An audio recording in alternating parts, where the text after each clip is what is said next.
यस्य स्वयं स्वभावाप्तिरभावे कृष्ण कर्मणा तस्मै सज्ञान रूपाय नमोस्तु परमात्मने। उपस्थित भव्यात्मा आचार्य पूज्यपाद स्वामी इष्टोपदेश जी की चौथी गाथा लिखते हुए कहते हैं, यत्र भावः शिवं दत्ते द्योकियत् दूरवर्तिनी यो नयत्यासु गभ्यूतिं क्रोशार्धे किं सा सीदति। यत्र भावम शिवम दत्ते, जो भाव मोक्ष दे सकते या जो भाव मोक्ष प्रदान करते, दो कियत दूरवर्तनी, उनके लिए स्वर्ग कौन सा दूर है। जिन भावों से मोक्ष मिल सकता है उन भावों से स्वर्ग का मिलना कठिन नहीं। यो नत्यासु गभ्यूतिम, जो मनुष्य 2 कोस चल सकता है, क्या जो मनुष्य 2 कोस चल सकता है, कोसार्धे किम सा सीदति, उसके लिए आधा कोस चलना कौन सा कठिन है। अपने भावों को इतने निर्मल, इतने निर्मल, इतने शुद्ध, इतने विशुद्ध बनाइए कि उन भावों से उत्तम मोक्ष पद की प्राप्ति हो सके। और यदि परिणामों में विशुद्धि है, जो मोक्ष को देने वाले परिणाम हैं, उनसे स्वर्ग का सुख तो सहजता में ही प्राप्त हो जाए। परिणामों को संभालना, परिणामों को शुद्ध करना, परिणामों को विशुद्ध करना, बस यही साधना है। लोग कहते हैं मैं साधना करना चाहता, साधना में क्या करेगा। लोग सोचते हैं उपवास कर लेंगे, ये मेरी साधना है। लोग सोचते हैं हम बड़ी पूजा पाठ विधि विधान कर लेंगे, यह मेरी साधना है। उपवास करो, विधि करो, विधान करो, पूजा करो, पाठ करो, भक्ति करो, स्तुति करो, कुछ भी करो, सबका एकमात्र लक्ष्य है परिणामों में विशुद्धि का होना। यदि उपवास करने के बाद परिणाम विशुद्ध नहीं हुए तो वह व्यक्ति अच्छा है जो भोजन करने के बाद विशुद्ध परिणामों से है। पूजा करने के बाद परिणाम विशुद्ध नहीं हुए तो वह व्यक्ति अच्छा है जो पूजा नहीं कर रहा है। परिणामों में विशुद्धि चाहिए, निर्मलता चाहिए। स्नान करो और शरीर का मैल ना निकले, कपड़े धो और कपड़ों का मैल ना निकले, तो कपड़े धोने का, स्नान करने का क्या फायदा है। स्नान का आनंद तो तभी है जब शरीर में लगा हुआ दिन भर का जो पसीना है, दिन भर का जो मैल है, दिन भर की जो धूल है, जो मिट्टी है, वह पूरी की पूरी साफ हो जाए तो स्नान का आनंद। मन में लगे हुए मैल को हमारी तपस्या, हमारी पूजा, हमारा दान निकालता है। और जब हमारे मन का मैल निकल जाता है तो उसी का नाम साधना। इतने लोग यहाँ बैठे, कितने भी आप करोड़पति क्यों ना हो, लेकिन इतनी हैसियत तो नहीं है कि रोज नए कपड़े पहनो, कि नहीं भाई जब भी मैं पहनूंगा नया ही पहनूंगा, पुराने कपड़े पहनने का तो मेरा त्याग है।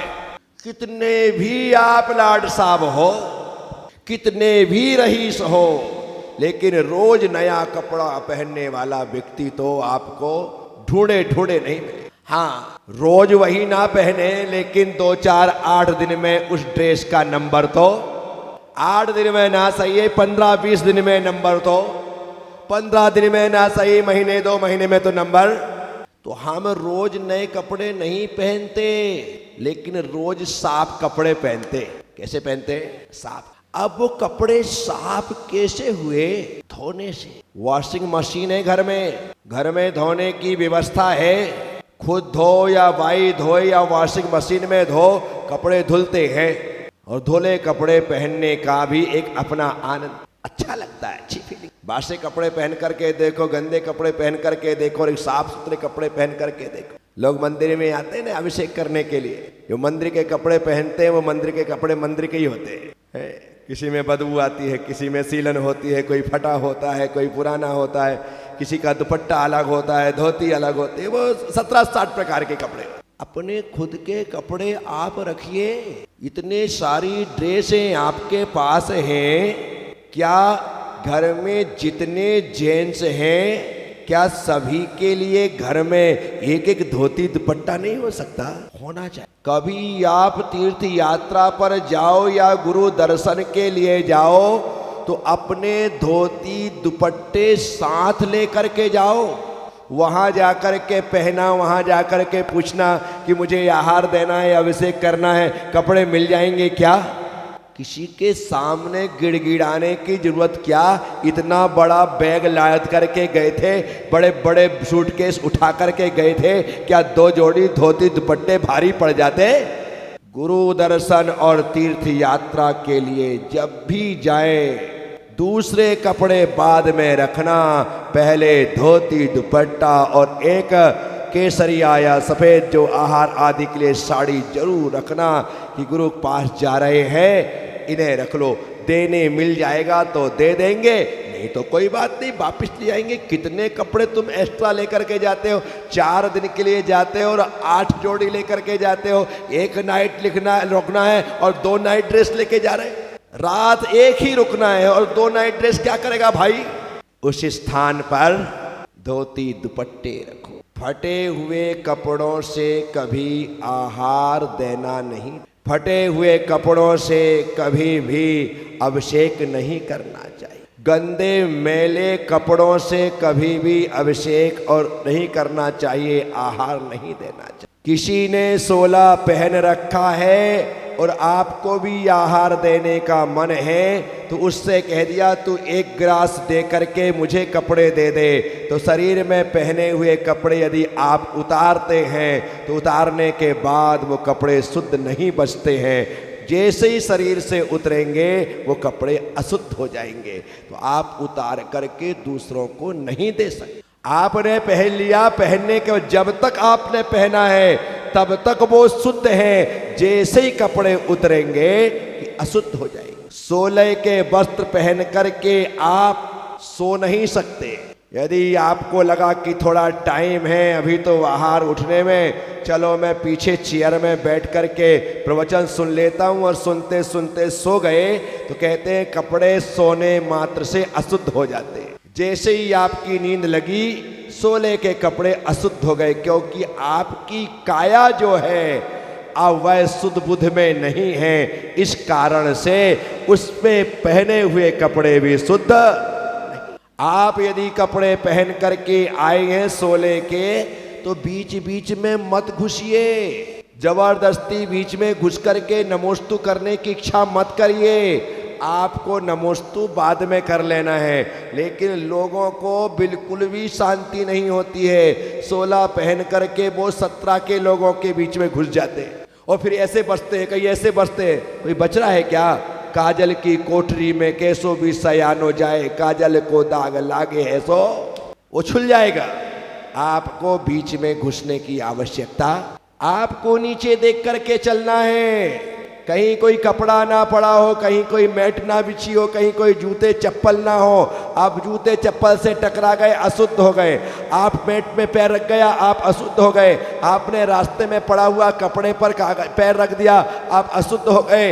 इसका ध्यान रखना है।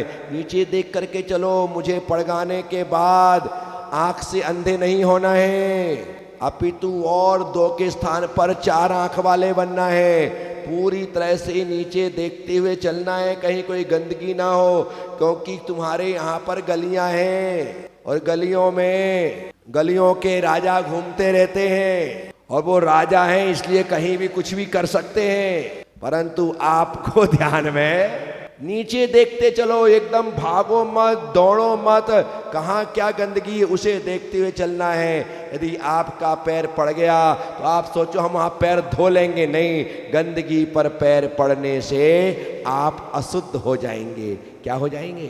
तो आपसे मैं कह रहा हूं 16 का मतलब सिर्फ धोती दुपट्टा नहीं होता, सिर्फ धोती दुपट्टा नहीं। 16 का मतलब है वो धुले हुए शुद्ध वस्त्र जो किसी अशुद्ध वस्त्र वालों से टच ना हुए हों, उन्हें 16 के। जब मैं पहली बार दिल्ली गया था तो वहां दिल्ली का 16 शानदार होता है। सीधे अलमारी से बढ़िया प्रेस किए हुए निकालो, धोती दुपट्टा पहनो, साड़ी पहनो, हे स्वामी मन शुद्धि वचन शुद्धि काय शुद्धि आहार। पर्दे से कोई टेंशन नहीं उन लोगों को, सोफा सेट से कोई टेंशन नहीं उन लोगों को।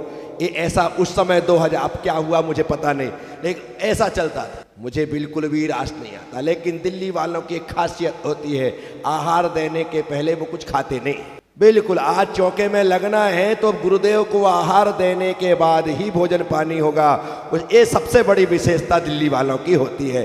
ये हम, परंतु 16 के नाम पर तो 2016 में चले जाओ या 1600 में चले जाओ तो अभी 16 नहीं मिलेगा, ऐसी स्थिति। अंडर गारमेंट्स तो चेंज करते ही नहीं, ऊपर ही पहन ले, अंडरवियर बनियान वही रहेगी। नहीं, आप शुद्ध नहीं है। आपको अभिषेक के लिए, भगवान की पूजा के लिए, गुरुओं को दान के लिए पूरी तरह से अंदर से बाहर तक शुद्ध होना है, तब जाकर के आप वह योग्यता हासिल करते हैं, तब शुद्धता कहलाती। और ये बात मैं झालरा पाटन में भी देखता हूँ, यहाँ पर 16 की बहुत कमी है। आप ये मत कहिए कि इसमें इतना नहीं उलझना चाहिए, नहीं, जो हमारे आचार्यों ने कहा है उस बात का हमें ध्यान रखना है। आप 16 में हैं तो आपको संभलना है, दूसरा आपको नहीं बचाएगा। आपको एक तरफ रहना पूरी तरह, और छुल गए हैं, अड़ गए हैं तो आप उस दिन आहार ना दें, उस दिन आप अभिषेक ना करें, और दूसरे वस्त्र है तो परिवर्तित करके आए। जबरदस्ती में खुद अशुद्ध हो करके सभी लोगों को अशुद्ध ना करें। आप तो अशुद्ध थे ही, आपने सबको अशुद्ध कर दिया, अब उसका दोष किसे लगेगा? किसे लगेगा? आप इस बात को खुद को समझना है। तो निश्चित रूप से ये बाह्य शुद्धता हमारी आंतरिक शुद्धता का कारण बनती है। मेरी ये बाह्य मुद्रा भावलिंग का कारण बनेगी। यदि मैं मुनि बनूं ही ना और सोचूं मैं भावलिंगी हो जाऊं, तो भावलिंग होने से पहले द्रव्यलिंग का होना जरूरी है। भाव की शुद्धि के पहले शरीर की और वस्त्रों की शुद्धि होना जरूरी है। तो आप हम सब जो शुद्ध वस्त्र हैं, तो वस्त्र को धो करके पहना जाता है। वस्त्र को साफ वस्त्र पहनने का आनंद ही कुछ अलग है। तो आपके खुद के अपने कपड़े हों, मंदिर के कपड़ों से बचें। वहां पर लिखा हुआ है, प्रक्षाल के वस्त्र पहनने वाले अपने कपड़े खुद धो करके डालें। क्या लिखा हुआ? अब आप कैसे धो करके डालोगे? वहां पर फटाफट निचोड़ा और चलते बने। जो आज कपड़े आपने पहने थे, कल दूसरा पहनेगा, परसों तीसरा पहनेगा, और किसी के शरीर में कोई खाज खुजली आदि हो तो, मैं पूछता हूं, कुछ हो तो उसकी बीमारी बिना वजह के, और फिर तुम भगवान शांतिनाथ को कहोगे कि भगवान तेरे दर पे आया और मुझे खाज खुजली हो गई, तो भगवान कहेंगे कि भाई अपने पहन के क्यों नहीं आया? दूसरा तो खाज दे गए, अब खुजा, खुजली दे गए, अब खुजा है। नहीं, खुद के पहन, अपने कपड़े पहनने का मजा ही कुछ अलग, आनंद ही कुछ अलग। इसलिए तो शुद्ध साफ वस्त्र हो, पूजा के भी, अभिषेक के भी और आहार के। तो मैं कह रहा था, रोज नए कपड़े पहनने की ताकत किसी में नहीं, लेकिन रोज धुले वस्त्र पहनने की परंपरा हमारी रही है। हम रोज वस्त्र पहनते हैं। हाँ, जब से जीन्स जीन्स आए हैं तब बात अलग हो गई है कि रोज नहीं धुलते हैं। एक दिन के बाद वो 8-8 दिन तक पहने जाते हैं, क्योंकि वो गंदे ही नहीं होते। त्रिपाल का कपड़ा है ये। जीन्स हमारे यहाँ की ड्रेस थोड़े, ये तो जो ठंडे प्रदेश है ना, जहाँ पर भयंकर ठंड पड़ती, वहाँ का था। ये टाई हमारे यहाँ की ड्रेस थोड़ी है। जहाँ अत्यधिक ठंडे प्रदेश होते हैं तो वो सूटेड बूटेड होते हैं और गले को बिल्कुल टाइट से बांध लेते हैं, टाइट कर लेते हैं, तो टाइट का टाई हो गया। टाई कर भाई, ऐसा कर लो। क्यों? क्योंकि ताकि वो सर्दी से बच सके। लेकिन हमारे यहाँ पर वो ऑफिसों में ड्रेस में आ गए। गर्मी के महीने, मई और जून का महीना है, लेकिन साहब को टाई लगा के जाना पड़ेगा। अरे भाई, ये अमेरिका की व्यवस्था है, ये लंदन और ऑस्ट्रेलिया की व्यवस्था है, वहां पर बर्फ गिरता है इसलिए टाई लगाते हैं। लेकिन हम तो नकलची बंदर, वो टाई लगाकर सूटेड बूटेड अच्छे लगते हैं तो हम भी चले वैसे ही। आपने मोदी जी को देखा होगा, कितने भी कार्यक्रम में जाएं, कितनी भी मीटिंग अटेंड करें, सबके कपड़े एक से, अपने मोदी जी के कपड़े एकदम अलग निराले। मैं तो इंडियन ही पहनूंगा, क्या कर लोगे तुम? नहीं पहनते सूटेड बूटेड। उसके पहले के जितने प्रधानमंत्री थे सारे वैसे ही बन के जाते थे तो दिखाई नहीं देते थे। अब मोदी जी अलग ही दिखाई देते हैं। क्या हुआ? हमारी अपनी संस्कृति, हम पैजामा कुर्ता पहनेंगे, हम ऊपर जैकेट पहनेंगे, हमारे कपड़े, तुम तुम्हारी ड्राई लगाओ, तुम तुम्हारे सूट बूट पहनो, हम कोई मना नहीं कर रहे, लेकिन हम अपने पहनेंगे। सारी दुनिया के लोग सब अंग्रेजी बोलते हैं, अपने मोदी जी हिंदी बोलते हैं। हम हिंदी भाषी, हमको नहीं आती अंग्रेजी, क्या कर लोगे? वहां भी जाकर के हिंदी में बोलते हैं, तुमको जो कुछ करना है ट्रांसलेट करना है, जैसा सुनना समझना है समझते रहो, मैं बोलूंगा तो हिंदी में ही। कमाल है। आदमी को अपनी पहचान नहीं खोना चाहिए, अपनी पहचान को बरकरार, जहां भी जाओ अपना धर्म, अपना दर्शन, अपना देश, हमारी पहचान बता दे कि ये व्यक्ति हिंदुस्तानी है, ये व्यक्ति भारतीय है, ये व्यक्ति जैन है। हमारी पहचान बता दे। आप कहीं रात खाने के लिए बुलाए जाए और वहां पर रात्रि भोजन हो, आप कह दो भाई मैं रात में नहीं खाता हूं, सीधे पहचान हो जाएगी। जैन साहब गलती हो गई, पहले बता देते तो हम पहले व्यवस्था, नहीं कोई बात नहीं, मैं घर से खाना खा के आया हूँ, वो तो आपने बुलाया था तो आपका मान रखने के मैं आ गया हूँ, आप चिंता मत करिए, मैं व्यवस्थित भोजन करके आया हूँ। आपने अपनी पहचान बना दी। और आप क्या कहते हैं, जहाँ पे चलता है हमको तो चलता है। आपने अपनी पहचान खो दी। आप सब उन एरे गैरों में शामिल हो गए जिनसे तुम्हें भगवान ने पृथक बनाया था, लेकिन तुमने तो चलता है कह करके सब खत्म कर। बोलो, पहचान बनानी पड़ती है। दुनिया में दिगंबर मुनि की ऐसी पहचान है, हम देश में कहीं भी चले जाएं, हजारों लाखों साधु संतों के साथ बैठ जाएं, लेकिन अलग ही दिखाई देंगे, क्योंकि हमारे दिगंबरत्व की पहचान है। किसी की हिम्मत नहीं है ऐसी ड्रेस पहनने की, है किसी की हिम्मत नहीं है ऐसी ड्रेस पहन करके आया है। बड़े बड़े साधु संत को ले आओ, मेरी ड्रेस की कोई नकल नहीं कर सकता। करेगा? कोई नकल नहीं कर। हाँ, वो लाल पीले हरे गुलाबे नीले हीले सब पहन लेंगे, बड़े बड़े तिलक लगा लेंगे, लेकिन मेरी ड्रेस की कोई नकल करके बताओ। ये विदाउट ड्रेस ऐसी ड्रेस है जिसकी कोई नकल ही नहीं कर सकता है।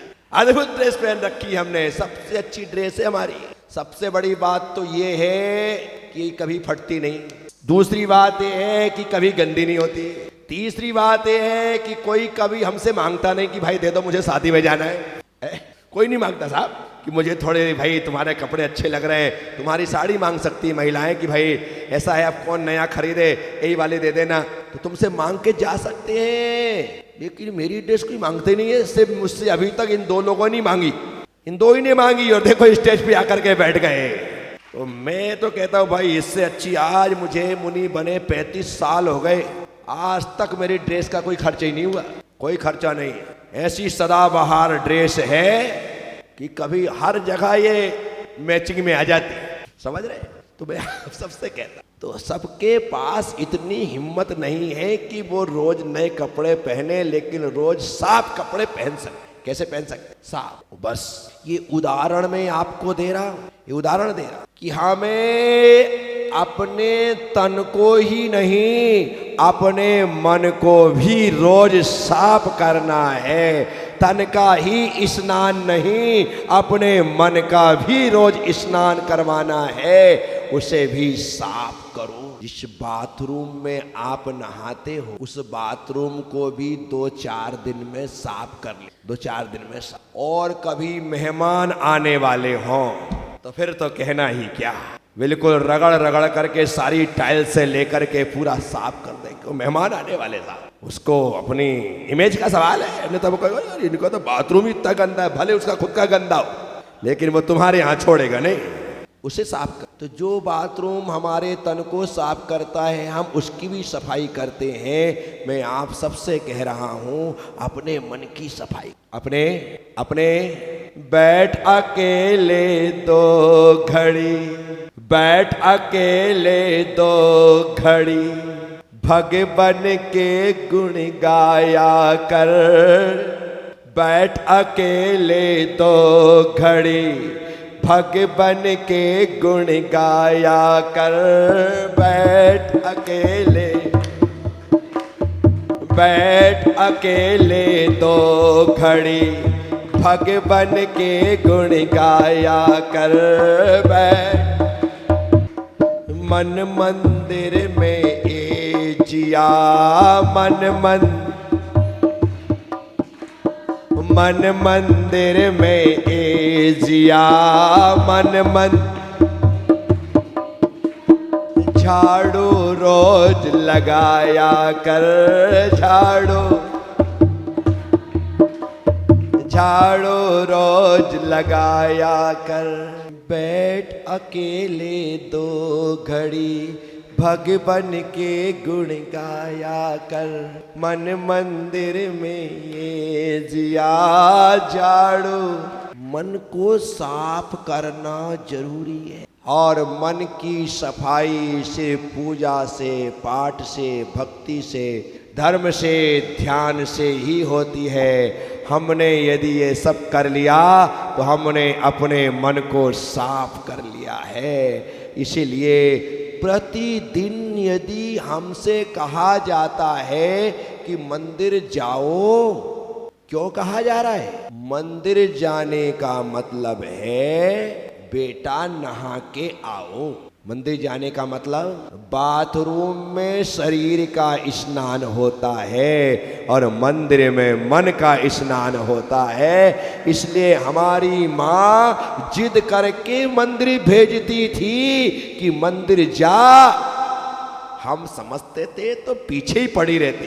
अरे बेटा पीछे नहीं पड़ी है, वो कहती है कि मंदिर जाने से मन का स्नान होता है। इसलिए है ये मंदिरों को, ये सत्संग को, ये धर्म सभाओं को आप आध्यात्मिक बाथरूम कह सकते हैं। यहाँ पर मन का स्नान होता है, मन का शुद्धिकरण होता है, मन का पवित्रीकरण होता है, मन का निर्मलीकरण होता है यहाँ पर। तो इसलिए हमारे माता पिता हमें जबरदस्ती मानते थे, पर हमें अक्ल नहीं थी। हमें लगता है कि ये जबरदस्ती पीछे पड़े रहते हैं। पीछे नहीं, पीछे पड़ने का कोई कारण है तो सिर्फ इतना ही है, वो हमारे मन की। और मन शुद्ध रहेगा तो किसी प्रकार का तनाव नहीं होगा, किसी प्रकार का दुराव नहीं होगा, किसी प्रकार का भटकाव नहीं होगा।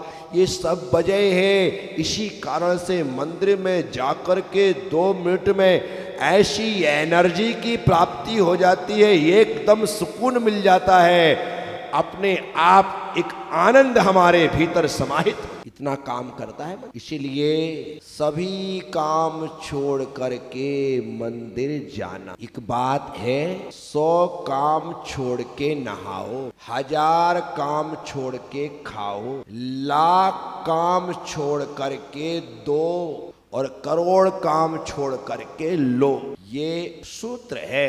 कितने भी काम हो, सबसे पहला काम स्नान। सबसे पहला काम 100 काम छोड़ करके नहाना है, 1000 काम छोड़ करके खाना है। खाने को टालना मत, टल गया तो कई बार पूरा दिन भूखे निकल जाओगे। इसलिए 2 रोटी खा के जा, लेकिन जा।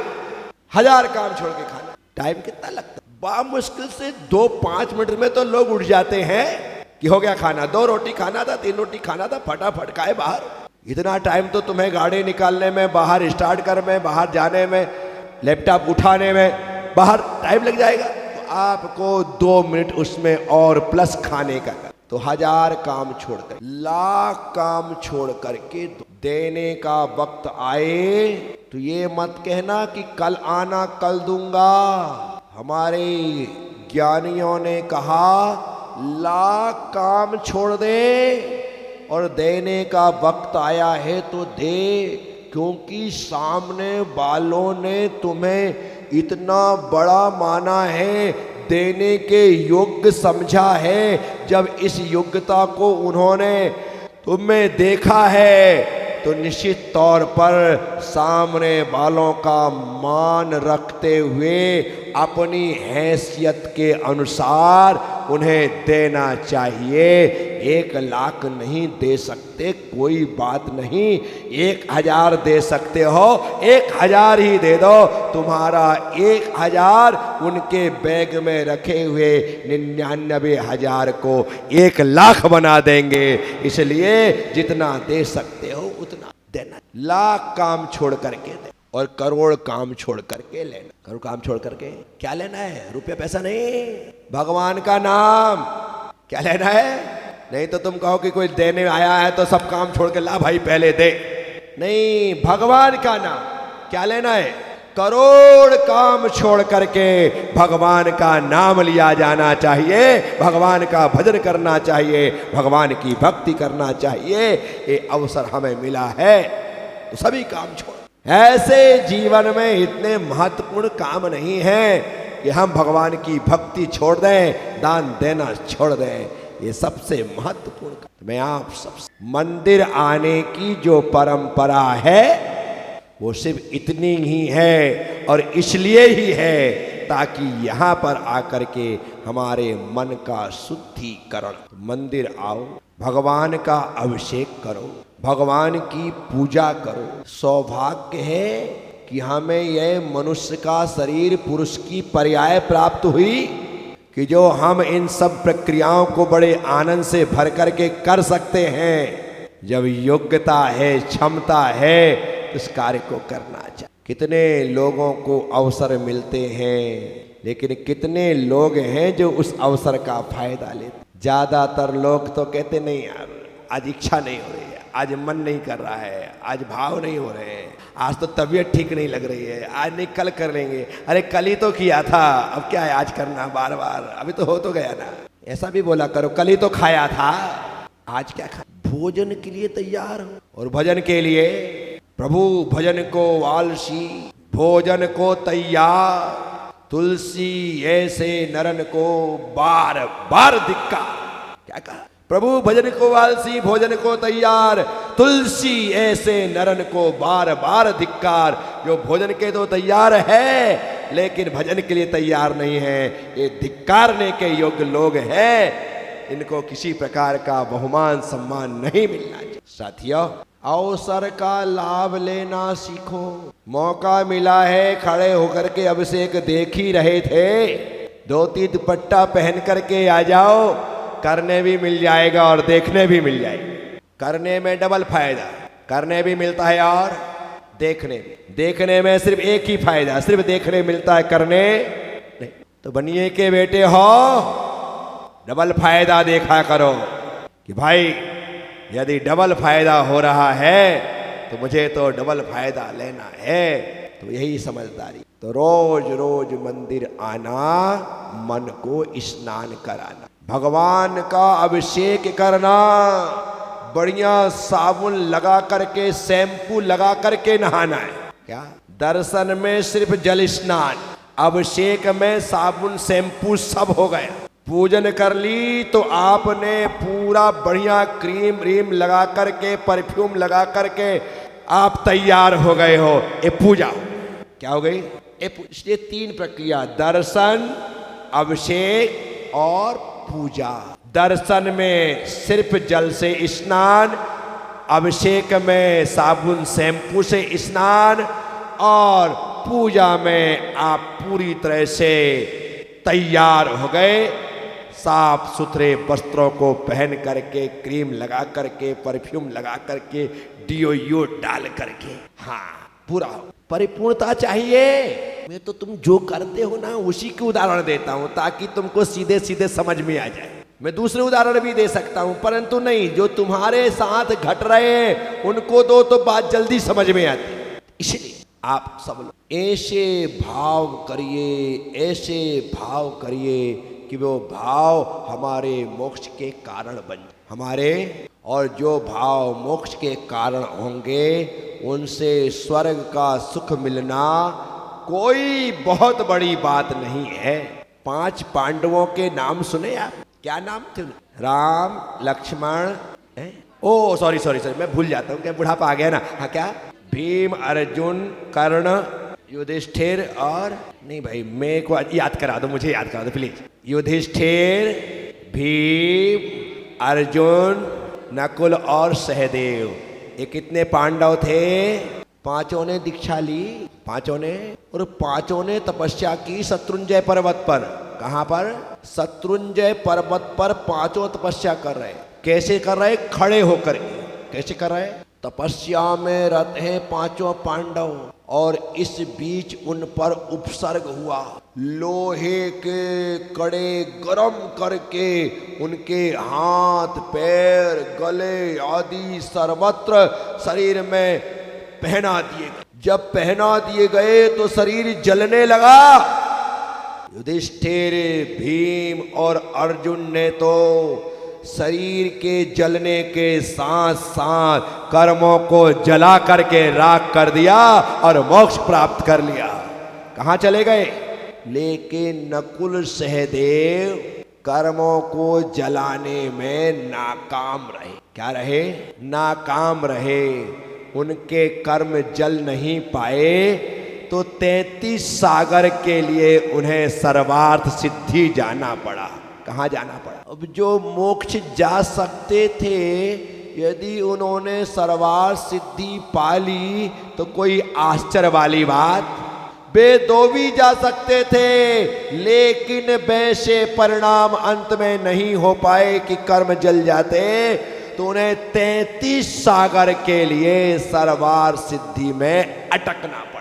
यत्र भावा शिवम दत्ते, जिन भावों से मोक्ष की प्राप्ति, शिव की प्राप्ति हो सकती है, द्यो की यद दूरवर्तनी, उनसे यदि स्वर्ग मिल जाए तो कोई आश्चर्य वाली बात। उदाहरण दिया है आचार्य महाराज ने, यो नत्यासु गभ्युतिम, जो 2 कोस चल सकता है, कोसार्धे किम सा सीदति, यदि उसे सिर्फ आधा ही कोस चलना हो तो वह तो इत्मीनान से आधा कोस चल लेगा। इतने अच्छे भाव, इतने अच्छे भाव, इतने अच्छे भाव, इतने अच्छे भाव करो कि उससे उत्तम पद मिले। यदि कहीं कुछ बात होगी तो वह नहीं तो छोटे में तो काम हो ही जाएगा, और भाव में उत्तमता नहीं होगी तो आप ये मान के चलो हमें श्रेष्ठ पद मिलने वाला। तो कोशिश पूरी करो। जो बच्चे 100% लाने की भावना से तैयारी करते हैं, वे बच्चे 99.4567% लेकर के आते। तैयारी किसकी थी? 100%। और जो बच्चे पास होने की तैयारी करते हैं उन्हें सप्लीमेंट्री आती है। तैयारी किसकी थी? 33%, तो उन्हें सप्लीमेंट्री आ जाती है किसी 1-2 सब्जेक्ट में। क्यों? तैयारी ही तुम्हारी पास होने की थी, सप्लीमेंट्री तो उसी दिन पक्की हो गई। जिसने फर्स्ट 100% की तैयारी की उसके 99.45678 आए, उसके सबके थोड़े। आपकी तैयारी कैसी है यह बतलाती है कि आपको कितने % मिलने वाले। इसीलिए तैयारी तो मोक्ष की ही करना है। तैयारी यत्र भावा शिवम दत्ते, मोक्ष के ही भाव करने हैं। सस्ते में तो निपटना ही नहीं है। तैयारी मोक्ष की, उसके बाद स्वर्ग मिल जाए चलेगा, लेकिन तैयारी मोक्ष। अब तुम पहले से ही स्वर्ग मांगोगे तो भोग भूमि में अटक जाओगे, या फिर मनुष्य में कोई उत्कर्ष राजा महाराजा हो जाओगे। और तुमने मनुष्य का ही पद मांगा तो हो सकता त्रियंच बन जाओ, और तुमने सोचा कि मैं भाई त्रियंची बन जाऊं तो नरक चले जाओ। डिमांड ढंग की करो, डिमांड ढंग। पहले ही तुमने सोचा कि मुझे 100 रुपए मिल जाए तो बहुत है, तुम्हारी इससे ज्यादा डिमांड ही नहीं, 100 रुपए की डिमांड। अब तुम मान के चलो कि कहा भाई मुझे पापा 100 रुपए चाहिए, तो पिताजी जेब में हाथ डालेंगे और रुपए निकालेंगे, कहेंगे बेटा मेरे पास भी 100 ही है, एक काम कर तू 50 रख ले, 50 मेरे पास रहने दे। क्या हुआ, मांगा 100 इसलिए 50। 1000 मांगते तो बोलो 500 मिलते ना, तो 100 से 5 गुने मिलते हैं। तुम्हारा सोच ही यदि छोटा है, परचून की दुकान से जिंदगी चल जाएगी जिंदगी तो, पर वो परचून की ही कहलाएगी। चाय का ठेला लगा लो तो काम चल जाएगा, चल जाएगा।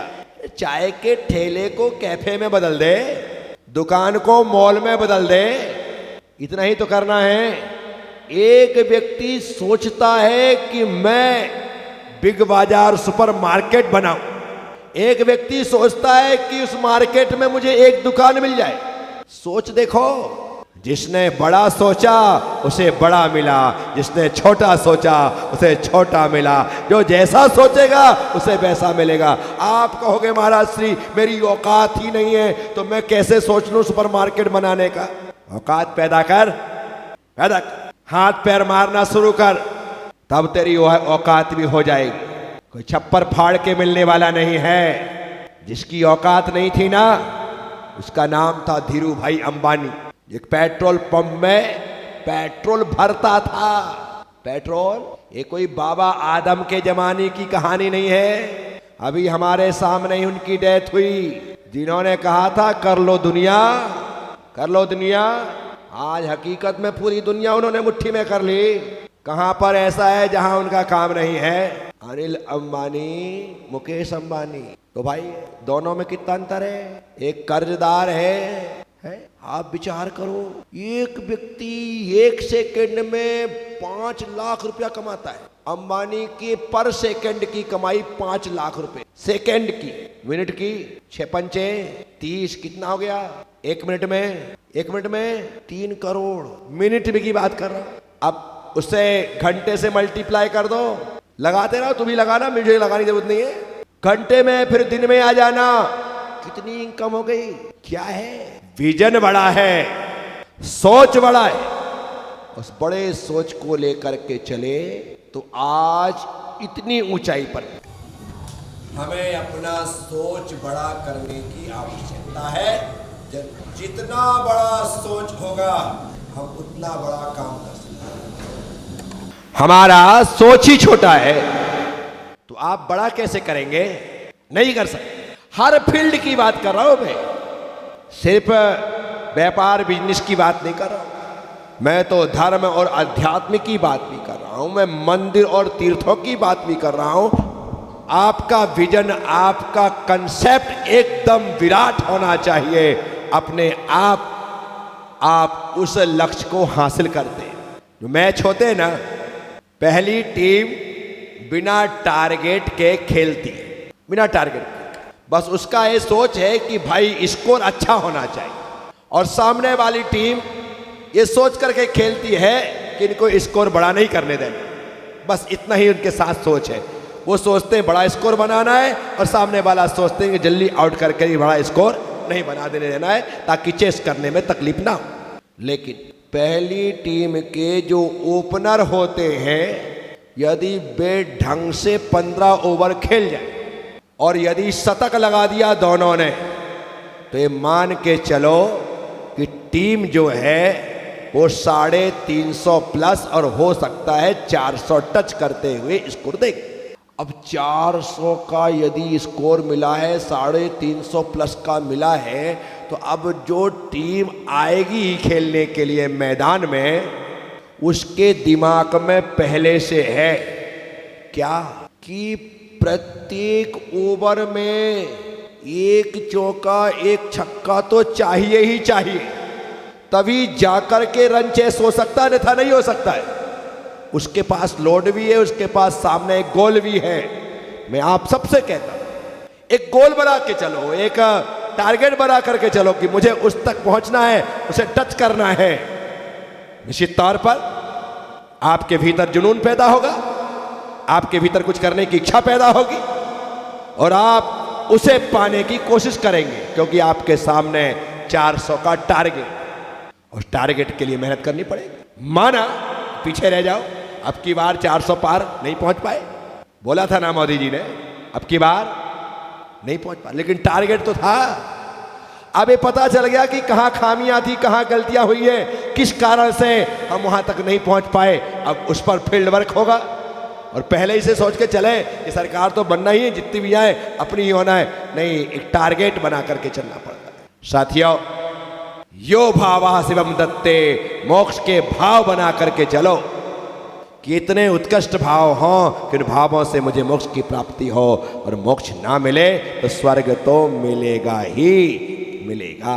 तो आप हम सब लोगों ने इन दो पंक्तियों के माध्यम से अपनी लाइफ को कैसे मैनेज करना है, अपने बिजनेस को कैसे आगे बढ़ाना है, ये बात भी सुनी है, और अपने भावों को किस प्रकार से ऊंचाइयां देना है, ये बात भी सुनी है। तो एक बार सभी बोलेंगे, यत्र यत्र भावः शिवम दत्ते, यत्र भावः शिवम दत्ते, द्यौकियत् दूरवर्तिनी, यो नयत्यासु गभ्यूतिम, क्रोशार्धे किम सासीदति।